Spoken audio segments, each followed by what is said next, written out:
Baik, jadi dari sisi cinta kita belajar tentang rasa, kita belajar tentang pertemuan dua jiwa, kita belajar tentang air mata, kebebasan, daya hidup, serta cinta pertama. Sekarang kita masuk ke babak selanjutnya tentang penderitaan dalam cinta. Seperti saya bilang tadi, ini cerita yang lebih menonjol aspek patah hatinya. Bagaimana ketika dua orang saling mencintai, tapi tidak bisa nyambung karena budaya, tradisi, adat. Semua aktornya ini merasa tidak ada satupun yang bahagia karena keunggungan budaya atau tradisi tadi. Nah, saya membaca narasi-narasi kepedihan, narasi-narasi penderitaan dalam cinta. Itu saya kategori psikologi. Bagaimana psikologi orang yang sedang mengalami rasa sakit, mengalami penderitaan. Itu saya kasih gambar fase-fasenya. Jadi ini sebenarnya tidak hanya urusan cinta, sakit apapun yang sifatnya psikis, mungkin ditinggal orang yang kita cintai. Hari ini kan banyak saudara-saudara kita, teman-teman kita, guru-guru kita yang meninggalkan kita, lebih disayangi Allah. Ada yang mengalami rasa sakit.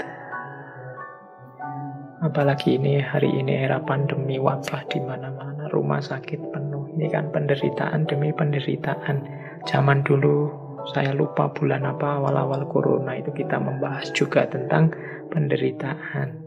Nah, kalau saya ringkas, mentalnya orang yang menderita itu urutannya seperti ini. Jadi bunyinya. Dan itu juga saya temukan dalam novel Al-Ajnihah Al-Mutakatsirah.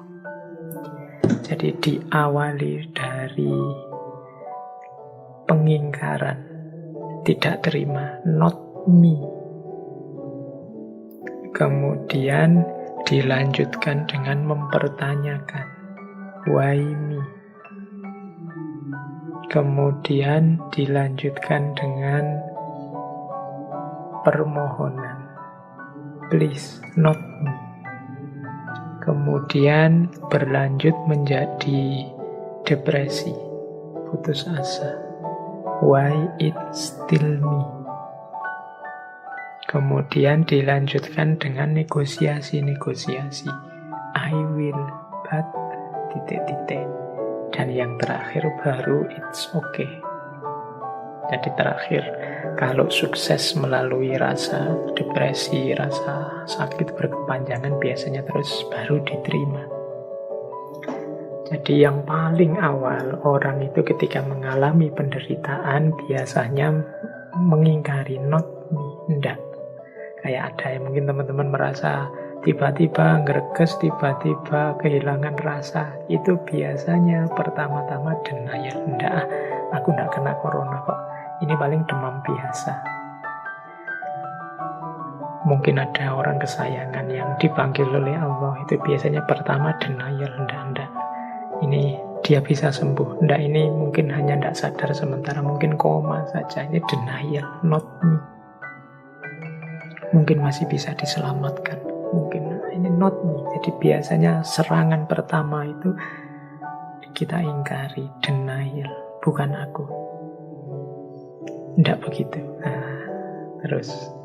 Nah, di proses selanjutnya, ketika memang sudah jelas, sudah nyata, sudah konkret bahwa penderitaan itu memang kita alami, menimpa kita, biasanya terus ada fase mempertanyakan, why me? Salahku apa? Dosaku apa? Keliruku di mana? Mengapa aku kok dihukum seperti ini? Dan seterusnya, itu why me? Mengapa kok aku?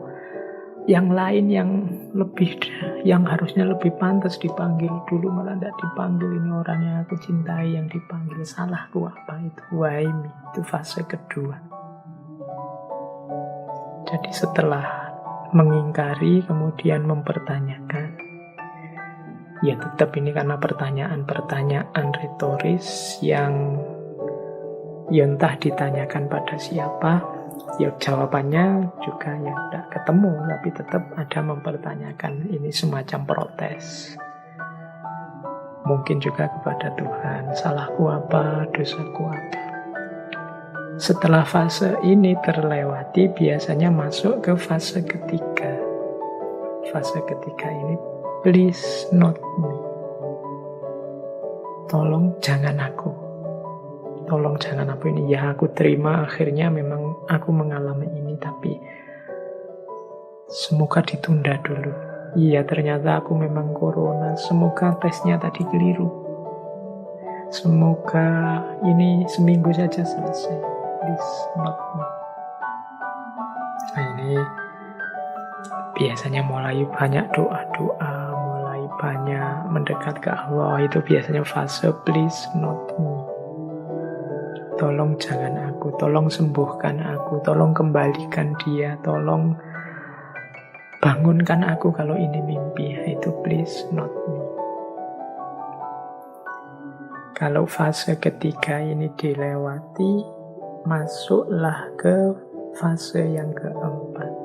Fase yang keempat itu why it's still me. Mengapa kok tetap aku?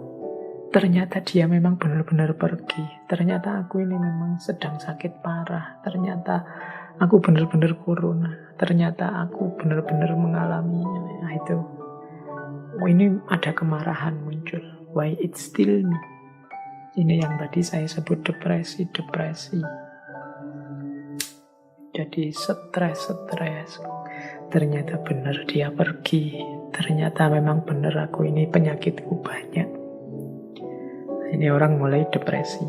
Tapi kalau bisa mengatasi stres, mengatasi depresi, biasanya masuk ke fase selanjutnya. Fase selanjutnya itu, di situ saya tulis I will, but titik-titik I will itu oke lah, enggak apa-apa. Tapi semoga aku cepat sembuh. Oke dia pergi, tapi tolong kuatkan aku, sabarkan aku. Tolong beri aku ketabahan. Nah itu I will but. Jadi ada negosiasi. Semoga setelah ini rezekiku tetap lancar. I will but. Semoga setelah ini keluargaku tidak ada yang seperti aku, cukup aku saja. Itu I will but. Setelah mengalami fase ini, biasanya terus it's okay. Tidak apa-apa, diterima. Ya memang kondisiku seperti ini.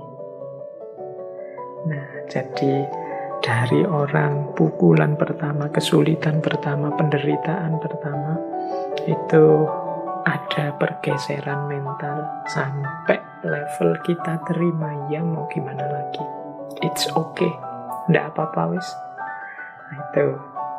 Jadi saya nggak tahu ini kalau dari sisi pandemi kita ini ada di mana. Kita ada di level not me, apa why me, apa please not me, atau why it's still me, atau I will but, atau sudah it's okay. Ya tidak sederhana menjelaskannya, tapi ini kan salah satu perspektif. Di novel ini tentang penderitaan yang dialami Gibran dan Selma, itu juga mengalami fase ini. Diawali dari bukan aku, mengapa harus aku, tolong jangan aku, mengapa kok masih aku terus yang susah. Oke lah kalau begitu asal dia bahagia. Dan terakhir baru diterima 100%. Ini menurut saya penting ya bagi teman-teman mungkin yang mendampingi saudara-saudaranya yang sedang sakit, sedang menerima musibah. Tolong perhatikan level-level mentalnya ini. Ada kalanya orang yang sakit itu mungkin lebih butuh didampingi, lebih butuh dipahami. Kadang-kadang kita ini kan kesusu, pingin nasehati, pingin tutur-tutur, pingin yo pasrahkan saja semua pada Allah, kamu harus sabar kamu. Ya kita yang tidak ngalami mudah saja ngomong begitu, tapi yang mengalami kan tidak sesederhana itu. Maka mari kita juga mengempati mereka. Seandainya aku yang di posisinya mungkin lebih berduka cita dibandingkan dia saat mengalami musibah yang semacam itu.